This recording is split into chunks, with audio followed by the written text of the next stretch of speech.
This is Let Me Sum Up, your regular deep dive into recent reports on climate and energy. I'm Luke Menzel, recording on Wurundjeri Land, and for this, our 99th episode, I'm joined, as always, by my two co-hosts. Global Vice President for Marketing and Extortion at the Let Me Sum Up podcast, Frankie Muscovich. Hello, Frankie, and how is all the prep for the episode 100 extravaganza going? It's cracking along nicely, Menzel. Thank you for asking, and lovely to be joining you as I am often from Gadigal country. It would be neglectful of my duties as VP for Marketing and Extortion to not ask, nay beg, nay require from our lovely listeners a contribution to our 100th episode celebration. And that is, we'd love to hear from you. On our website, there is the option to record a little voice note for us. And I think I flagged this last episode, but it's towards the back. And so maybe some of y'all missed it. But we'd love to hear from you with... look, I'm going to say basically anything you're all happy to share with us on the auspicious occasion of our 100th episode. But if I need to be more specific about it, it could be a question that you might have for one or more of your intrepid hosts.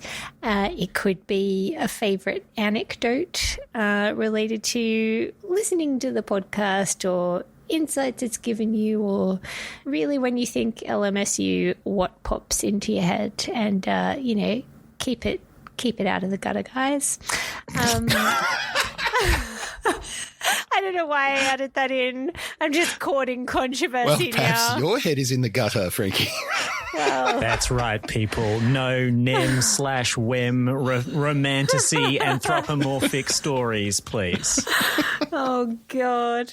Just to be clear, that is absolutely not where my mind was mere moments ago. But Methinks you protested too much. Oh, what have I done? I just need to leave that there. Now I've ruined the whole thing, and I've almost guaranteed a focused discussion on our 100th episode about a very disturbing climate cross pop culture core. Let's not even venture there. Just send us a bloody voice note, would you guys? It's our 100th episode. We'd love to mark it with some friendly and familiar voices, friends of the pod. We'd love to hear from you. Get to it, please, and I'll stick a link in the show notes for where you can leave us a note. Love that. Run, don't walk. To the website, letmesumup.net, and you can find the tab for the voice notes and leave us a voice note.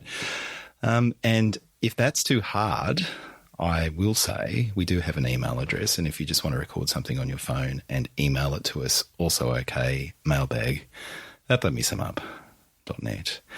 Speaking of which, we are also joined by a man who is fully capable of populating our entire Ask Me Anything episode with questions from the cast of characters he has developed over the 4-year run of this podcast, from energy transition huckster Old Doc Tennant to lovable Southern Rogue gas peaker. It is, of course, Tennant Reid. G'day, Tennant. And in the event that people are so old-fashioned as to send us written emails with their thoughts on the years and the journey and the lands ahead, I will feel free to read those questions or comments out in the stupidest voices that I can bring to bear. And that is pretty stupid. That should be more than strong enough motivation to set the keyboards alight across the country. Do it now. I was just thinking about it. My favourite was that German accent that you did. God, what was that even in the context of? I can't remember. I was just laughing too much. Well, I've done that stupid voice a few times, but the only one broadcast was for the European testimonial to the powers of old Doc Tennant's CBAM. Yep, that's the one. That's the ticket. All right, guys. If you most definitely need a rerun of that in your lives, please someone send us a written comment or question just so we get that. All right. You've all got that to look forward to, but only if you get us in those questions. So run, don't walk. On this week's show, we take a look at a new report out of the UK that reckons flexibility is the secret sauce that will enable us to accommodate all the extra data centre load we're expecting to hit the grid over coming years. But first, the energy crisis is getting boring while simultaneously getting worse. So, Tennant, tell us, should we be dozing off or doom scrolling? Or possibly having a lucid dream in which we escape this energy nightmare. So if you have a look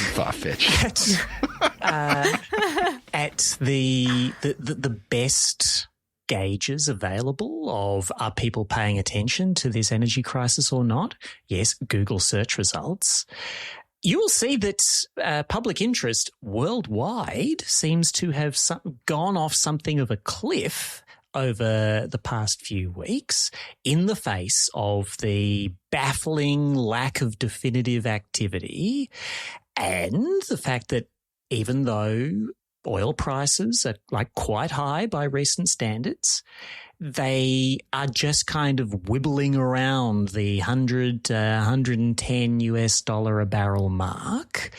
Things feel not stable, but not obviously definitive in a way that people can decide how to react to.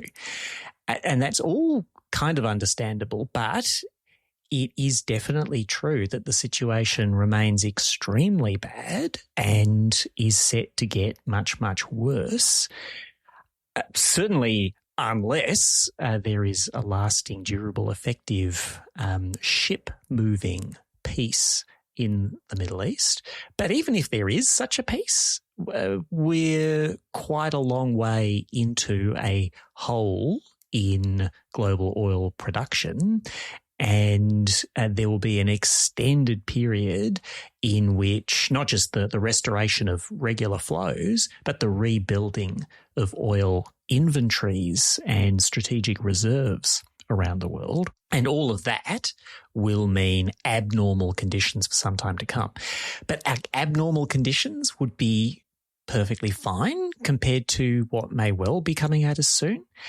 The International Energy Agency put out their latest monthly oil market update a couple of weeks ago. And what that is showing is that we have been in, I guess, something of a phony war kind of phase when it comes to oil supply, because oil supply is down quite a lot. Oil demand is only down a bit globally, and that is because nations have been digging into their stockpiles. On the observable stockpiles that the IEA can feel some degree of confidence about its numbers on, we have seen inventories fall 129 million barrels in March and another 117 million barrels in April. But the real drawdown is probably rather larger than that because, again, on the IEA's best numbers, China's oil imports have fallen about 30%, but Chinese oil consumption is very slightly up year on year. And so the difference would appear to be made up through China's drawdown of its truly eye-wateringly vast oil reserves, which are not publicly disclosed. The IEA doesn't feel like they can estimate them. The EIA, the American Energy Information Agency, estimates that China's got 1.2 billion barrels of oil salted away in a government reserve and in commercial reserves that are required to be quite large. And so what that all amounts to is as and when countries don't feel that they can keep just glugging away at their emergency reserves, but have to either allow prices to rise more or institute more out-and-out rationing, and especially China's choices here are very, very consequential, then we're going to see a large adjustment to something, whether it be really drawing down those reserves, prices going way higher than they have so far for oil and all manner of products, or really large and stringent demand reduction measures in a bunch of major economies. So far, the cuts to oil demand have been mostly outside the OECD, and based on these numbers, outside of China, the least well-off countries in the world, making up most of the reduction in demand. But there's a lot more demand reduction that would have to be done if the prop from strategic reserves is leaned on a bit less. So I would say it is definitely not time to crawl up in the hammock and have a contented snooze at job well done on withstanding global energy crisis 2026. It's, I think, just getting going. Optimistic thought. Yeah. I'm here going to self-volunteer as one person in this conversation that, mercifully, I have not been thinking about this on the daily recently because, per the Google search results, largely I think the feeling out there in the Australian community, right, is consistent in that there's not that much concern, and that's because we've probably seen an end to the initial run on sort of hoarding and stockpiling seeming to come off. And that now that maybe those, spare tanks or jerry cans are hopefully all just sitting full somewhere in people's garages and, other sort of various areas of storage, that kind of, the pressure on demand here is largely come off. I would like to propose another reason that your interest in this topic has plummeted, yes. Frankie. It seems to correlate very closely to your recent acquisition of an EV. Well, there is that.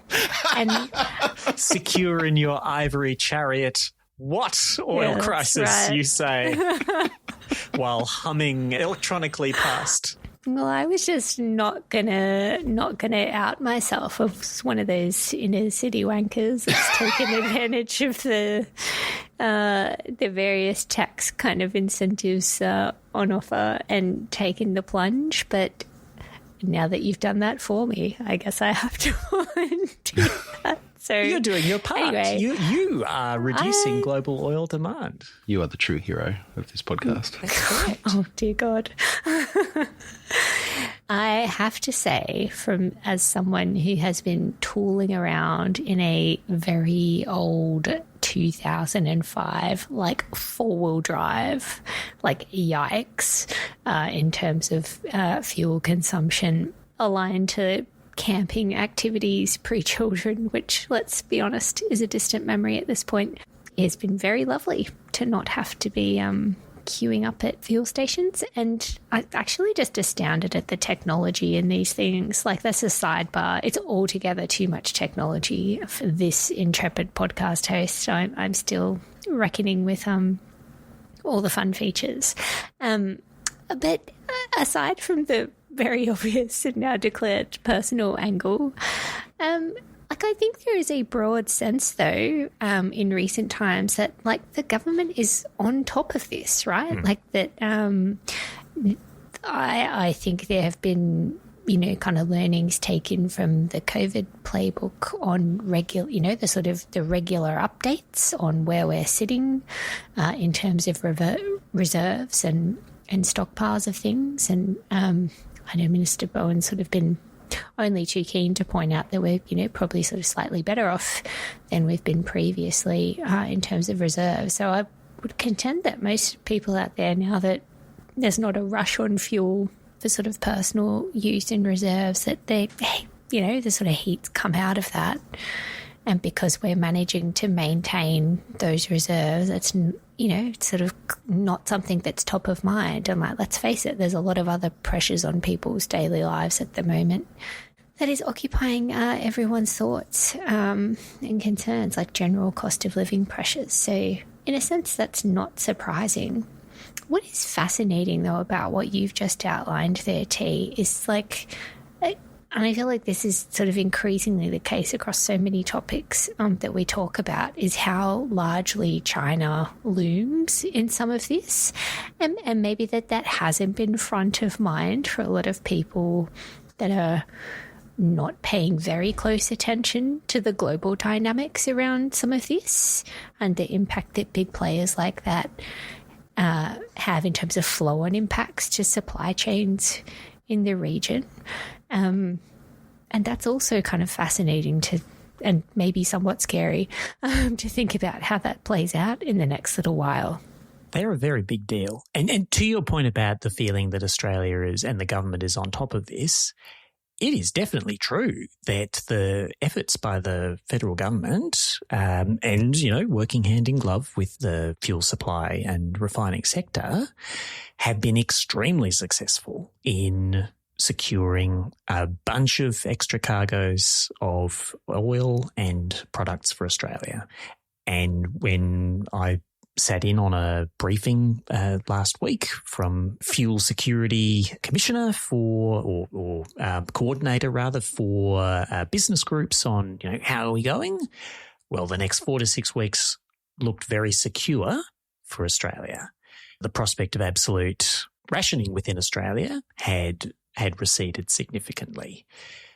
That's in a context where we are part of the best off 80% of the world and are able to pay top dollar to get the cargoes we need. We probably will remain in the top 80% at very least of global incomes and continue to be able to pay, but the price that we need to pay is quite likely to go up considerably from here. I think that Australians actually remain very, very concerned, but it's just that the immediate sort of sense of supply being the issue has receded. What they're experiencing and concerned about is the longer-term economic shocks. And one of the big points of interest for me in the budget last week, which we didn't get to on our budget episode, was kind of like Treasury not just having the central scenario, having the worst case scenario where this is an extended crisis, you know, crude oil prices get above US $200 a barrel. In that case, unemployment's higher, inflation is higher, and that is kind of like, even if we can get the fuel supplies, like it potentially has very significant implications, obviously, for the global economy, but also for the Australian economy. That is still a pretty big problem that we'll be grappling with for some time to come, and for all of the other things that we have to deal with as a nation in terms of the things that this podcast cares about, in terms of energy and climate. That means that we are massively distracted and we've got less capacity, both, you know, in material terms and in bandwidth terms to get on with some of those pressing challenges. So yes, still not great, even if we can get the stuff. No. I mean, just to your point about bandwidth, like the other thing that is like has been very apparent, I think, to folks like us that interface with government regularly is just how much bandwidth and time this has sapped away from large chunks of the bureaucracy that would ordinarily be focused on, you know, on other things, on advancing continued and kind of core priorities for government. But that kind of crisis footing has meant you've had, like, you know, a huge amount of manpower and focus of government trained on this issue. So it's also a question about how long, like, all of that is sustained for as well. One thing that I wonder about, and like I'm guilty of this here as well, noting the points that are relevant here on, well, Australia is a wealthy country and so far we've been able to afford to buy those extra shipments.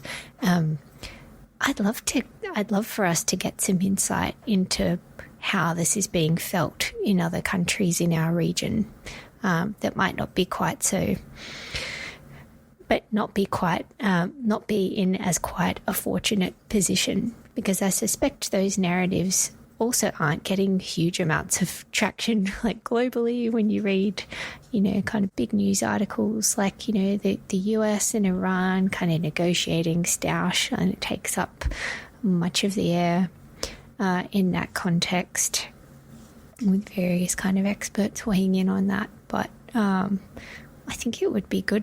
Like, I am keen for us, given we're revisiting this, like, how many episodes or editions of this particular Crisis Corner have we had? Like, quite a few.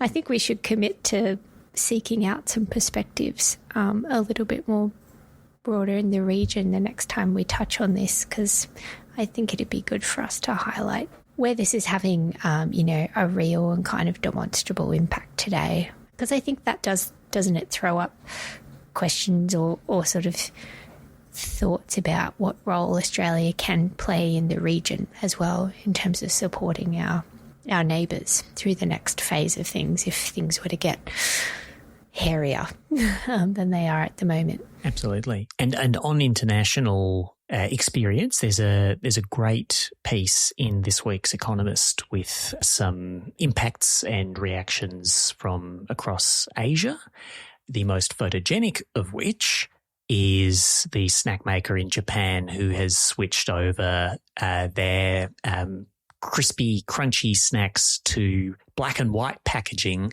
to cut out a short-supplied naphtha-based dye that they can't get at an affordable price anymore. There's rather more consequential impacts that are reported in that article, including to fertiliser supply chains, the amount of planting and the types of planting that are being done in India, and problems in all sorts of pieces of the manufacturing supply chain in Bangladesh, in Vietnam, in many other places. Indonesia, apparently 3 weeks of fuel reserves left. That's a rather tighter buffer than we've secured. We'll put a link in the show notes to that piece. All right, shall we chat about a report? Something bright and uplifting to contrast with all this oil gloom. AI will show us the way. Brace yourselves.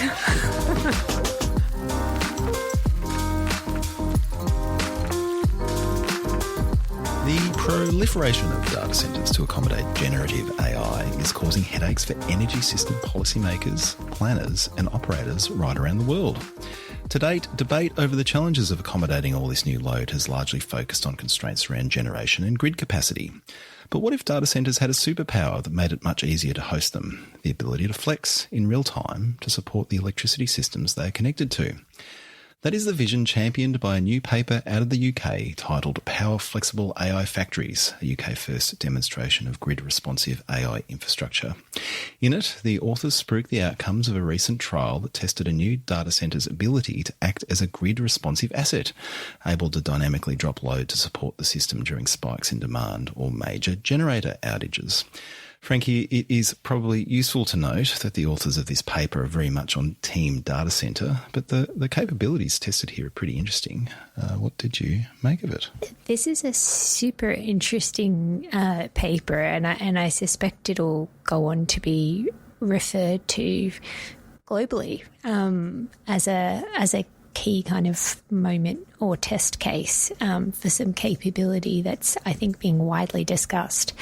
But I feel it's important to start where I feel we ultimately might land in terms of key discussion points, which is that this paper has very much been produced by big AI, just big AI, but like companies that, in many cases, companies and, in partnership though with the national grid, like the UK government here.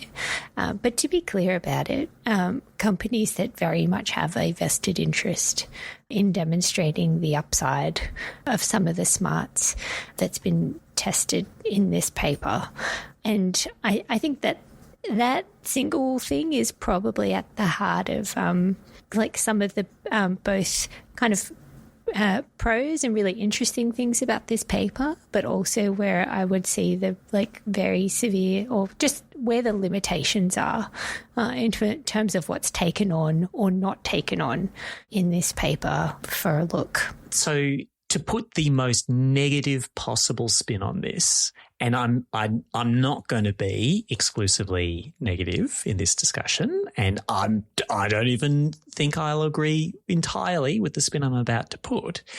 But you could say there is a network industrial complex behind this paper because regulated networks that are only permitted to earn a return on a regulated asset base are vulnerable to the suspicion that they would very much like maximum permission to build maximum network. And while this paper is about innovations that ought to minimise the amount of extra network that you need to build to add more load in the form of data centres, still it will involve the building of more network. And so if you were a truly sour AI hater type, you might say, I wildly speculate about this completely alien psychology to me. You would say that, well, this is like an agreement between the gamekeeper and the poacher to split the earnings of devouring all the pheasants on the estate. So someone might say that, Tennant, but that is not what you were saying. In a science fictional sense, I come up with this hypothesis. That is a rather more vivid metaphor than I might have invoked at this early stage of discussion, but I'm glad you went there. I think it is right and necessary to approach papers like this with a degree of critical skepticism in kind of what's covered and what isn't. But just sort of simply put, really interestingly, this paper kind of details the results of a kind of trial run across I think it was a 130 kilowatt load data center. Kilowatt, yeah. So small, in the scheme of things. But perfectly formed. Yes, well, that's what they would say. Trial to see how, and they're referred to as AI factories in this paper, and I'm not sure I like that particular terminology here. So I'm just gonna go with data centers as the nicest, simplest, vanilla way of talking about this, to kind of test and sort of prove that they don't have to behave like fixed loads, that they can make use of pretty sophisticated orchestration software to dial their power consumption up and down almost in real time to respond to different kinds of events that you could very much conceivably find yourself in if you're a grid operator needing to, invoke kind of quick measures for demand response purposes, or more sustained potential downturns in supply. So effectively demonstrating that these data centers can act like virtual batteries or demand response resources. And they did this by testing how that 130 kilowatt facility responded in a couple of different scenarios. And I thought it was sort of kind of fun, the examples that they picked to try and simulate the response to. First, I think was the first one around the kind of the kettle response, which is very UK kind of sensibility to it, but essentially it was to model the impact where at least in the UK, from time to time, you see these very significant and short-lived increased demands on the grid, oftentimes aligned to like sporting events. So where, I don't know, like big football games are on or something like that. And then across the United Kingdom, people are opening their fridges to grab a beer, or conversely putting the kettle on to make up a cup of tea. All at halftime. All exactly. During the ad breaks. Yeah. And what might be my favourite ever figure from any report that we've ever read on the Let Me Sum Up podcast is one of the UEFA Euro 2020 round of 16 match progression between England versus Germany. That's right. Cataloguing the demand spikes, including little teapots. It's pretty great. And little soccer balls. And little soccer balls. It's like, so they've, I mean, it's so great. So they've kind of mapped in a time series, like across the length of the match, which have like helpfully in the top bar split into like the first half, half-time, second half, post-match, and then along the line they've like done little indications of like there was a goal at minute 75. Or kind of indicated when, you know, the sort of what they're calling that, like the tea kettle period. It's just like, this is when people have gone and like, you know, put the kettle on or open the fridge or whatever. And then below that, you see the response of the AI like cluster to the to the prompts to align accordingly. So anyway, kind of fun. And I'm sure, like, and like also not an unuseful example to pick there, because clearly it's something that the National Grid finds themselves dealing with on a reasonably regular basis, whether it's UEFA or some like lower order type event. Like the nutshell sort of TLDR out of that particular run was that the data center was easily able to adapt to a change in commands, and they did this for a number of other example like event types as well. They weren't just brute forcing this data center to say like you've got to turn a big dial down and the output of this data center just goes down. There's a very impressive sounding software platform called Conductor, TM, no doubt, from Emerald AI, the smarts behind all of this, that is assigning priorities to all of the many different sorts of job that the AI data center is doing and shuffling those jobs around in time, potentially in space, in order to fit within the energy system demands placed upon the system, while also meeting as much as possible of the service level agreements that have been promised to end user customers from these data centers. So it's very much a platform for having your cake and eating it too, by prioritizing which pieces of the cake you eat at a point. That's metaphor's not so successful. You eat with your cuppa that you made during the break in the soccer game, right? Yeah, much better. Yeah. Like it's a rather, like it's an astonishing kind of capability to demonstrate, because like obvious questions arise, which are, well, if it's possible to, you know, cut power consumption by 30 or 40% with less than a minute's notice and still manage to achieve, contracted service levels, as you were mentioning there, Tenant, and kind of, broadly keep pace with the tasks assigned to the particular data center, then like the question arises like, well, who's going to pay?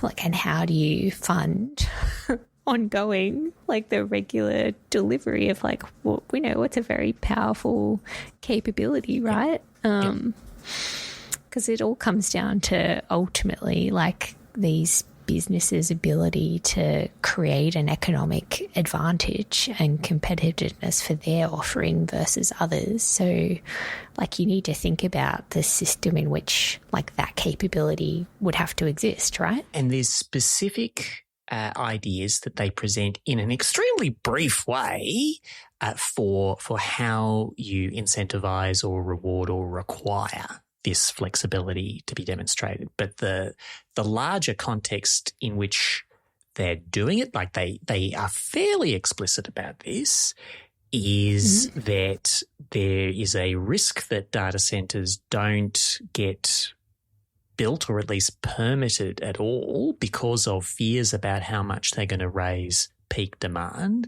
and the slowness of getting through an approvals and then a construction process for sufficient grid to meet the maximum potential usage of these facilities. And so the whole effort here is that if you can be, or at least if you can be believed to be, so flexible that you're not going to put demands on the grid at difficult times, and in fact you're going to pile in there and make things easier for the grid at difficult times, then you're going to get a red carpet rolled out to you to connect your data center faster than everybody else's, and you'll be first to market, and I guess you will invent God and God will tell you how to be profitable.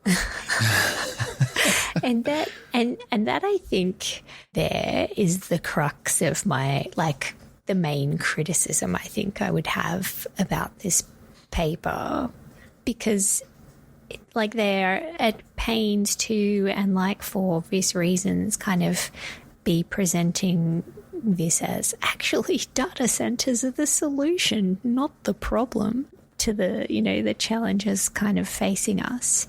And I think they are ignoring the broader kind of truth that building more of these data centers like will have implications for the amount of like on some level there is an additional level of grid capacity and or to an extent infrastructure build out that will be required, and I'm not convinced that they're being particularly forthcoming about the overall, you know, like the suggestion is, look how great we are at being able to respond to all these different events. You definitely want a data center near you. I'll take that accelerated approval. Thank you very much. And, you know, maybe that is like clearly not the stated intent or purpose of this paper, but it does kind of ignore that broader or the overall impact for energy supply to meet at various points the demand coming from these data centers. Like that's just not looked at. It's a more fundamental question that is not grappled with in this paper. Like, it's assumed this industry is ramping, and how do we manage the additional load that's going to be put on the system? It's not questioning whether that's a good idea or not, or what value is being derived from it. I think that's absolutely fair. You touched it on the way through. I think Tennant mentioned this interesting reference that I saw to this management of activity, not just temporally but also locationally. So you can it points to the possibility of like localised grid constraints being dealt with, not necessarily by stopping the process that's underway, but just shifting it to another location. And that is quite interesting, and in terms of how one would manage like a data centre fleet in an Australian context, and the opportunity for a lot of geographic diversity in terms of where those loads are hosted. That could be quite interesting in terms of a fleet of data centres, and the kind of the services that those data centres could promise to the market. The other capability which is flagged here, which is interesting, is the ability to actually look at opportunities for shaping loads, not from a pure system security point of view, but from a carbon intensity point of view. So looking at the availability of renewables on the grid and then attempting to shape loads to use energy when there is less carbon intensive electricity available in the market. Yeah, I thought that was super interesting. At first, I was a little annoyed because I just related that to like individual company commitments to a certain level of emissions or to promises to customers about a certain level of emissions from their product. And I tend to think of that stuff as very secondary these days to system-wide transition. And, you know, if the system is transitioning, then who cares about an individual accounting exercise within that? And if it isn't, then vice versa. But on reconsideration, that shaping of the load to match the output of wind, say, does seem potentially very, very significant in enabling data centers that are controllable in this way. And this is a set of technologies and controls that are just starting to be adopted rather than something that we can assume every currently proposed data center is going to be able to do. Things like this are in the reference design or are coming into the reference design from NVIDIA that will influence a lot of data centers. But if they can do that degree of matching, that actually potentially unlocks much lower wholesale cost for the electricity that they use by being able to pair very tightly with particular renewable facilities, with wind farms, with a composite of wind output overall, and reduce the amount of expensive firming and shaping that they need to purchase from other sources. And it seemed for a while like there was this potential to have really, really low electricity costs if you were able to follow the output from variable renewables and have as little as possible extra stuff on top. That's a hard thing to do if you are like quite capital intensive in all kinds of energy intensive activities.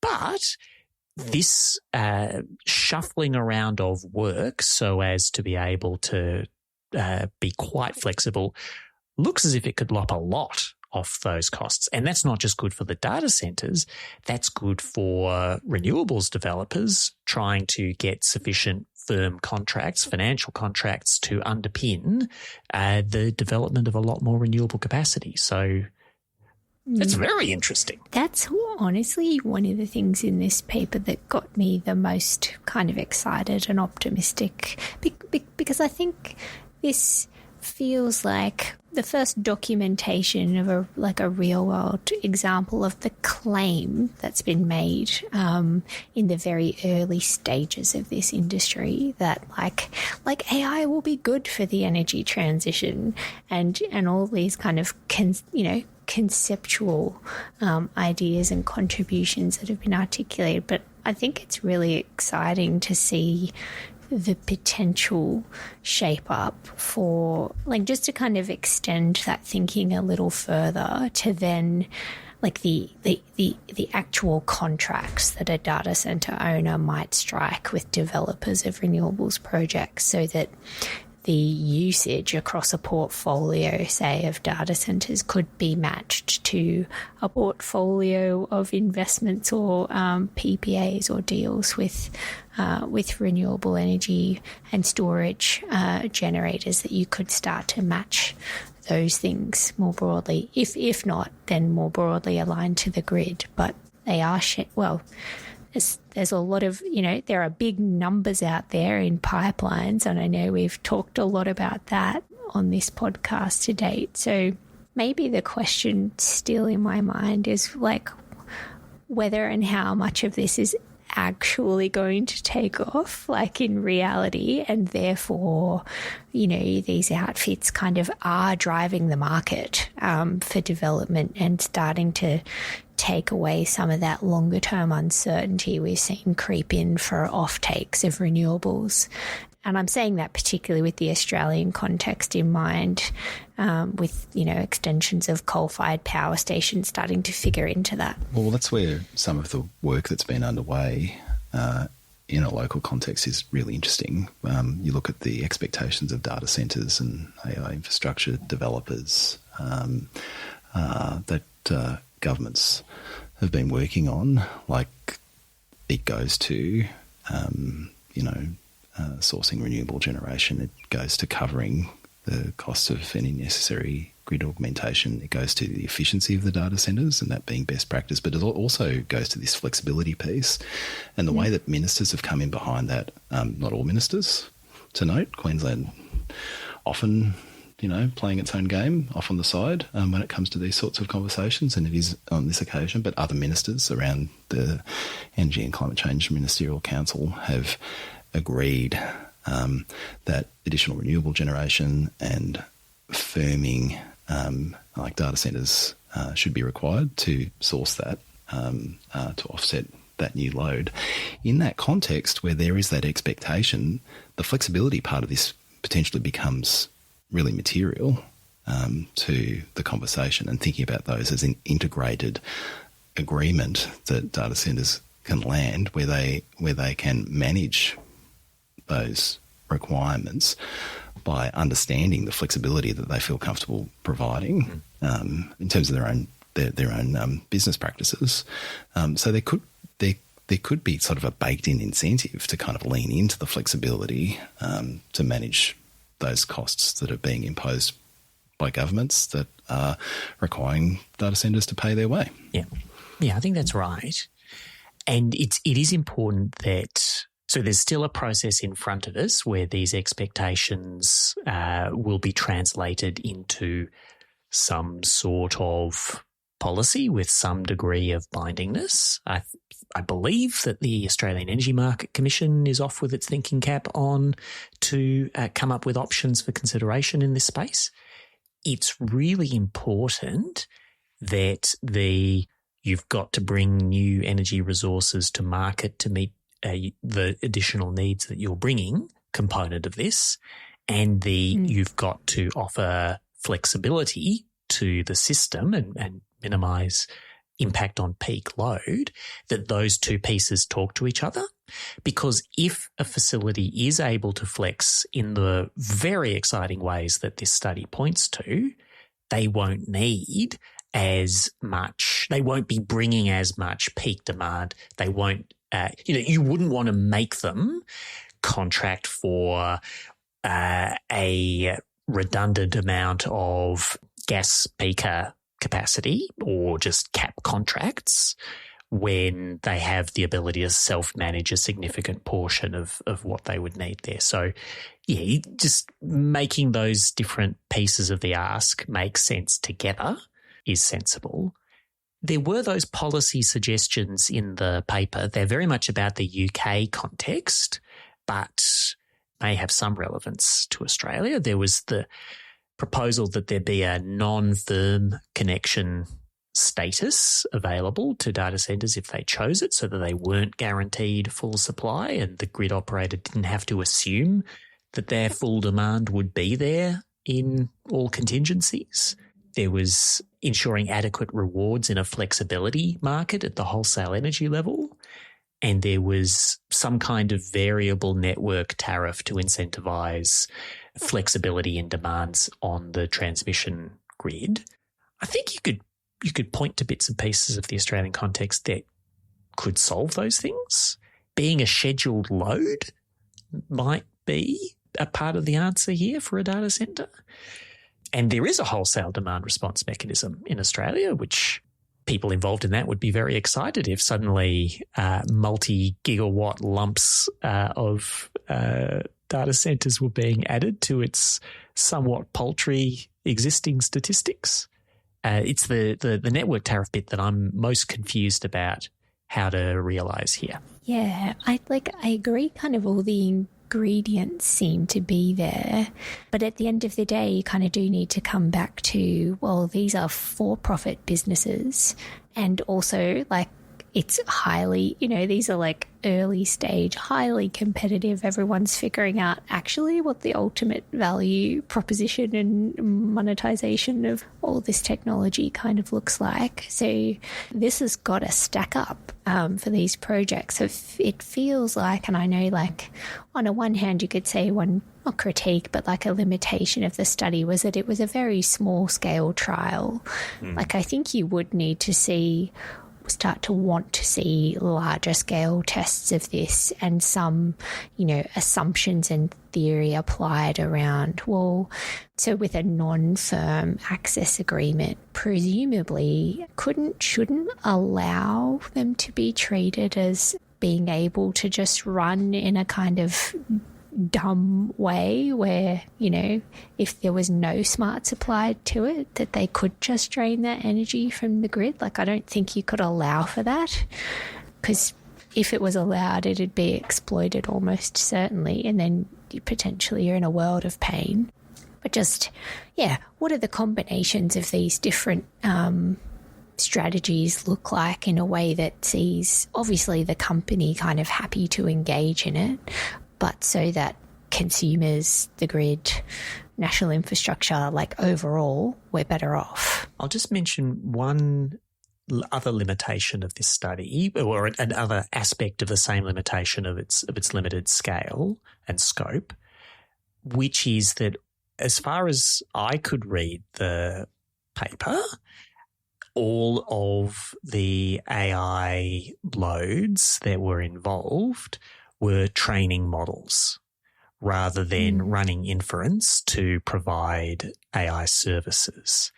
And I naively imagine that it is harder to reprioritize among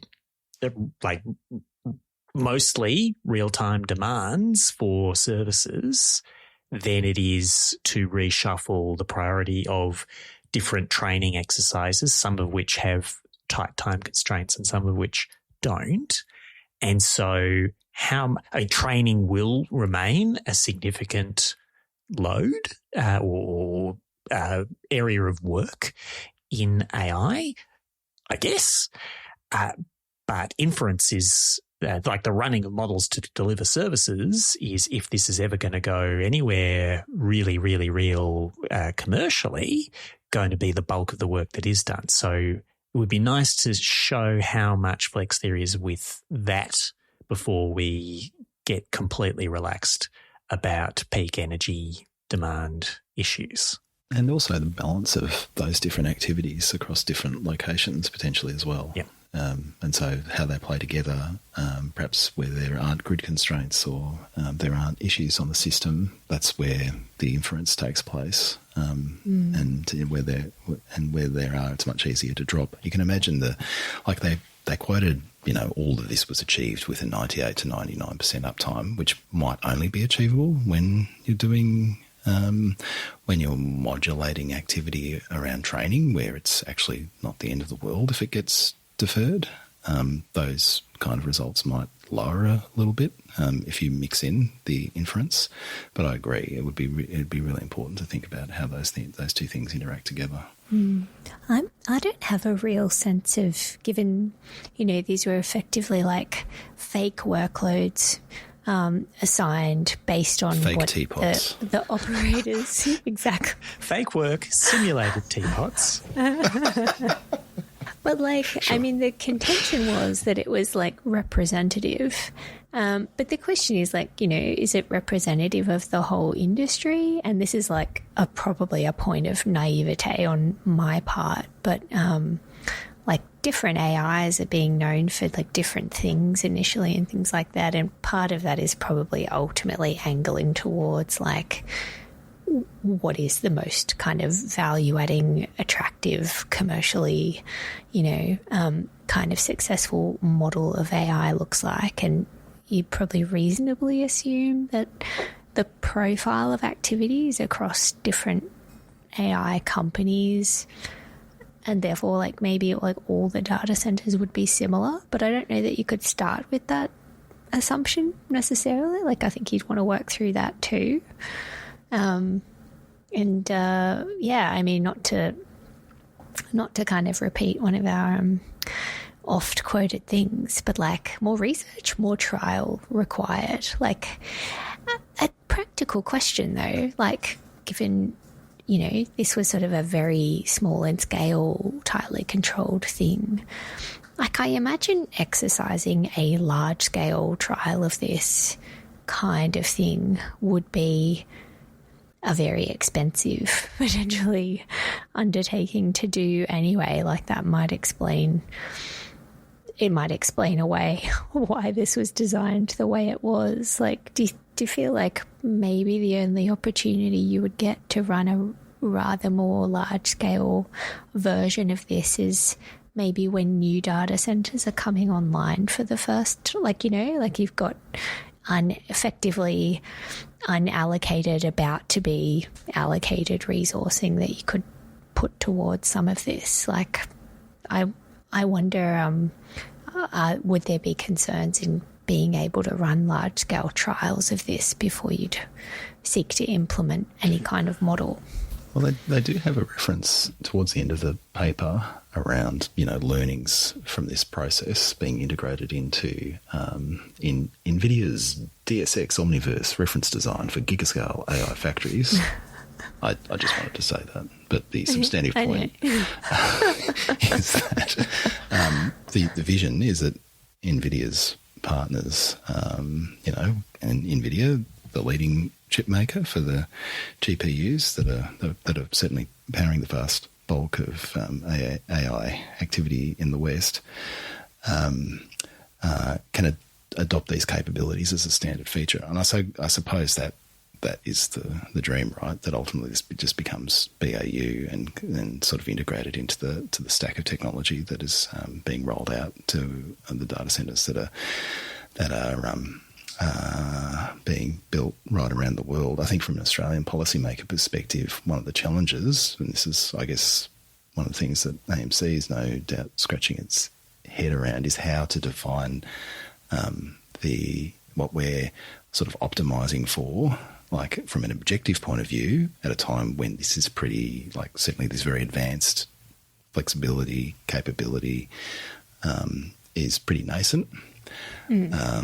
And will no doubt evolve very rapidly. And so they're probably going to have to take a relatively high level look at what is trying to be achieved, rather than being too prescriptive in terms of exactly how it's achieved across capacity, networks, peak demand, flexibility, all those sorts of things. But it is strongly suggestive that if I agree about not getting to tech prescriptive, but if the outcomes that are required are quite strong, it looks like there is a way, if there is a will, to offer that flexibility. And the benefits of that flexibility go beyond and excited tech bros get to bro it up. It is that you could achieve another version of the exciting dream we've seen presented by a few other papers over the past year or so, of getting overall electricity demand to grow significantly faster than electricity peak demand, and therefore be able to lower the unit cost of electricity for all users. That is tantalizingly close with this kind of flexibility for one of the biggest drivers of anticipated demand growth. So, like, that'd be great.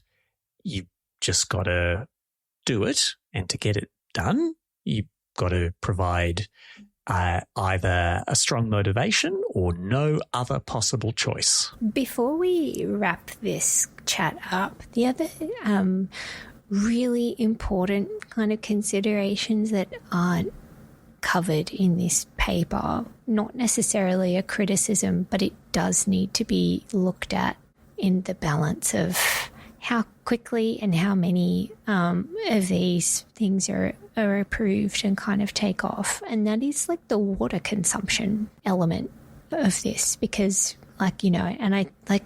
Of the teapots or... We need to preserve precious water to go into the teapots, and that is why the data centres need to sit carefully. That's right. And I haven't read deeply on this, but it's something I'd like to do a little bit more research on, because I hear references to the water-free data center, and apparently there's one in the desert somewhere in the US, and I'm very curious about exactly what that is. These things are huge consumers of water, and so whilst I think it's super, super exciting to see kind of solutions coming forth that would ameliorate or, kind of solve other challenges in the energy demand space attached to this technology. You can't do that ignoring other environmental impacts that these have. And so that really does need to be factored in here. And I would have loved to know, and I suspect it's I don't know, just because of thermodynamics, I'm going to guess that the ability to ramp down power consumption by 30% or 40% within a minute, that's not going to have a corresponding linear or whatever relationship to, well, therefore I can drastically reduce the amount of water I need to run the cooling attached to that data set. There would be some lag attached to that, but that's a thing that could be calculated and tested. And should be for transparency purposes, which can't and shouldn't be papering over other environmental impacts, associated with this technology. So I'm just, I'm going to be that annoying person that's and don't forget about this thing over here, because that's very important too. Well, I'm going to be even more annoying by responding to your valid concern by arm waving about something else not in evidence. And say, I've seen very exciting, I don't know how to evaluate them, claims by proponents of photonic chips for AI and other purposes. I guess you could do all kinds of things with chips, but photonic as opposed to electronic chips, whose selling point is in part 1% of the energy consumption needed to deliver the same computational outcome. If that were to be true, and the very worth taking seriously Alex Turnbull seems to be involved with this company. If that were to be true, then that would take down the temperature in several senses on all of this. But as of now, that is not what any of the projects being proposed are envisaging using. And if it does become a thing, it will not be a thing in the very, very near future. So it's still interesting to keep an eye on. We haven't had an opportunity to complain about water usage tied up with hydrogen production for a while, so it's nice to have. We've been saved from that terrible fate. In the trough of disillusionment, there's lots of puddles of water. It's all composed of hydrogen proponent tears.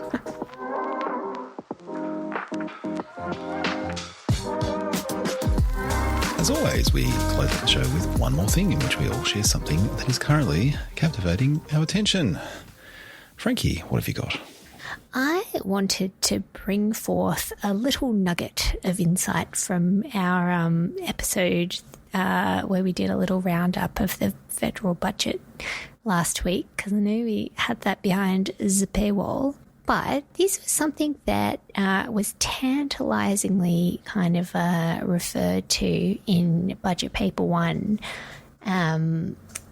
but not too much else at this point. And therefore didn't get a huge amount of commentary, but is nonetheless exciting.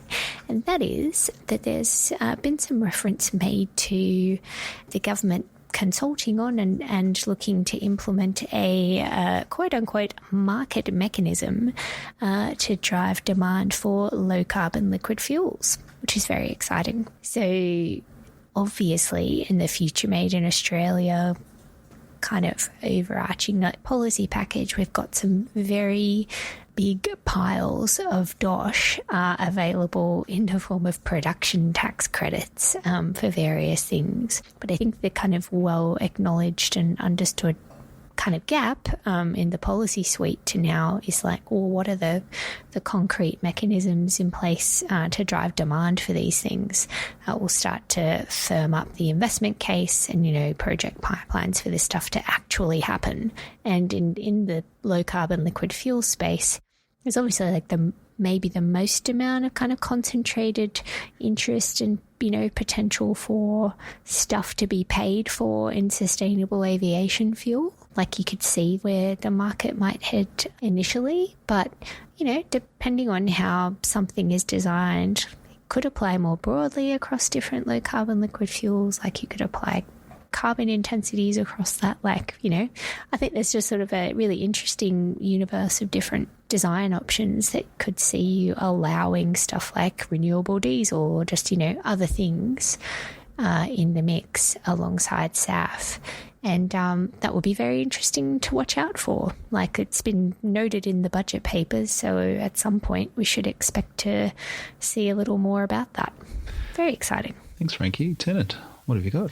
I have a double dose of techno-optimism to lift people out of their global energy crisis doldrums, which is, one, there was recently announced the first really big deal by a major global battery business, China's CATL, to supply sodium-ion batteries, 60 gigawatt hours of them over the next 3 years for grid-scale energy storage. That is interesting in a bunch of ways. Sodium is like here. It's not going to mean game over for lithium batteries by any means, but it does, I think, mean we really can let go of the idea that lithium constraints, if they are experienced at all on average over the long term, are not going to be a significant brake on energy transition. There is no shortage of sodium in the world, and this competition between viable technologies with, you know, different strengths in different places is just going to be a good thing. The second thing I'd point to is some stuff happening in the world of geothermal, advanced geothermal electricity generation. What? Energy. I haven't heard this yet, Tennant. This is like a packed topic. Well, it's hot off the presses.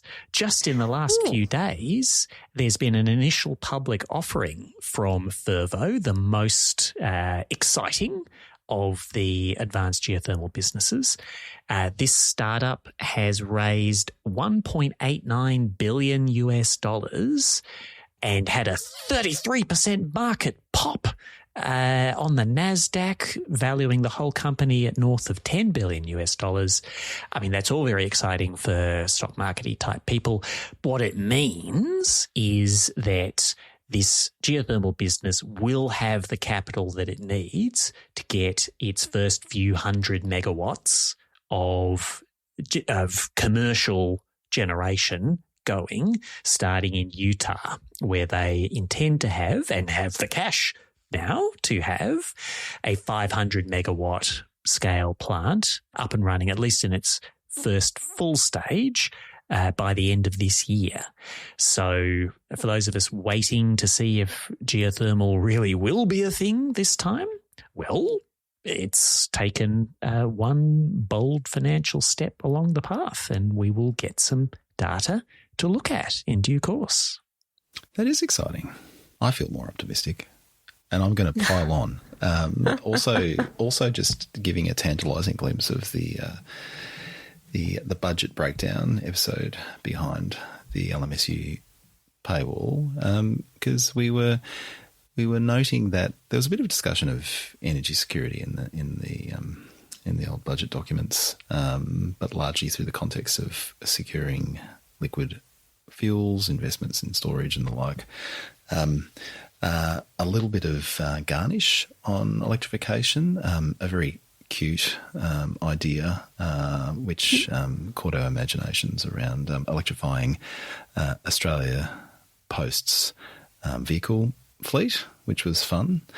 But there's been a few news stories around in the realm of different entities, either public entities or entities serving the public, leaning in on electrification. I've seen that Tasmania's INCAP is pushing into large-scale electric ferries, including what is reportedly the world's largest battery electric ship. As we record today, we have a trial that's getting started in Sydney to trial an electric ferry after a 2-year delay, which is very exciting. So some green shoots on the electrification front, and there's opportunities for government, particularly with its procurement decisions, to give areas in the more heavy transport space a bit of a kick along if they so choose. Super exciting. I'm going to take the electric ferries thing on notice because one of my best friends from university days works in the sector, like actively. She's a surveyor of ships, like responsible for certifying them against like global standards and stuff. Anyway, and she's also, because we're friends, a bit of a climate interested wonk like us. I'm going to ask her for a rundown on whether this is the start of something big and beautiful in the industry, or maybe where her thoughts are on the like technical constraints at this point in time. Anyway, it's fascinating. Muscovich reporting from the field on an upcoming episode of the Let Me Sum Up podcast. Indeed. Or I could try and persuade her to leave us a voice note for the 100th episode. Texts friend immediately. Sure. All right. We're almost done, but every fortnight after the show, we record a bonus episode called There Is Too Much, in which we grab a drink, put up our feet on the desk and cover something that we didn't have time for on the main show. Tina, there is quite a significant policy development in the energy space that we on this podcast are yet to turn our attention to, and we will be covering on this week's episode of There Is Too Much. Do you want to tell our listeners what it is? It's the National Gas Reservation Policy, which has had a series since December of prominent ministerial announcements, followed not always at a brisk pace by deep documents clarifying exactly what was meant by the ministers in their august glory. But we, on this podcast, believe that we know what it all means, and we'll be revealing that purported knowledge exclusively to super Summerupperers who are keen enough / trusting enough to sign themselves up for that exclusive disclosure. If I was you, Tennant, I would have put on a funny voice at that moment, lest you run afoul of truth in advertising laws. You need some plausible deniability on some of those fairly brash statements. Oh, Doc Tennant's been 1 foot, 1 step ahead of the authorities on truth in advertising for many a long year. How could anyone think to sue us when information is presented in that manner? Rolled gold data on gas reservation. Well, run, don't walk. Let me sum up. You can, of course, support us by clicking on the tab Support LMSU at the top of the page. You can find our way to the Patreon. Sign up for the low price of $10 a month, and you too can access that sweet speculation. That is our show for today. This podcast was edited by energy professional and podcast tragic Mark Spencer from Here Media Studio. Frankie, you like promoting things. What would you like to promote today? Oof. Oh, you know what? I'm not sure if we've done this properly. This wasn't going to be about the podcast though. So maybe that's a statement. What are we talking about? I'm very confused. No, well, you just said something I'd like to promote, and I've just... You walked right into that one, Menzel. You can Open-ended promote- invitation to Spruik. Yeah, that's right. I'm going off-piste. It's not timeshares in Florida swampland, is it? No, it's not. It's the little book from our good friend Ooh. Tom Woodruff. A climate book. What is this book called, Frankie? It's called Power, Prosperity and Planet, Climate and Energy Policy for All. And it's written by, I think, friend of the pod and good friend and colleague to us all, Tom Woodruff, who I think, as his day job, is a senior international fellow for the Smart Energy Council, but has a super interesting background in sort of climate diplomacy and politics, and he's been tooling around the country launching this book, popping up at lovely bookstores and places with like eminences in the climate and energy space. I think, Luke, you were at the official launch of his book more recently, right, in Melbourne? I was. Christina Fregeris and Malcolm Turnbull and Kevin Rudd and Anna Scarbeck. Bing, Some bing, big bing. names for the official launch of Tom's book, and a great discussion as well. Yeah. So I thought, I know we like to promote ourselves incessantly on this podcast, but this is a really neat little, it's sort of, I'd say it's like a quarterly essay type length. And anyway, I happened to run into Tom on the street in Canberra last week, and he was good enough to give me a hard copy. So thank you, Tom. And I will now go and purchase a copy to gift to someone else, because I was like, I kind of want to buy it on principle, and then he just gave me one. So anyway, congrats, Tom, and it would be great to see more people reading this. That's it. That's my bit of spruiking. I guess we'll find a link to Tom's book to chuck in the show notes if you want to grab that. We will. Mm-hmm. Take a look at that. And yes, his tour of Australian bookshops has been pretty fulsome. So I reckon if you jumped online, there's a decent chance that Tom will be appearing in a bookshop near you somewhere around the country sometime soon. But for now, for Frankie Muskovich and Tennant Reid, I'm Luke Menzel. Thanks for listening, and we'll talk to you again soon. I kind of like that. It's sort of right at the end, but like a chance to spotlight something that someone in the network is doing. I'm That's actually cool. totally fine with you promoting whatever you want. Yeah, It doesn't have to yeah. be a podcast thing. No, well, I thought about kind of just like really leaning in hard again on the leave us a voice note, guys, or we'll ban you from listening or something. But I don't know. I didn't. Well, I clearly didn't do that, did I? So Missed opportunity. How would we affect this ban?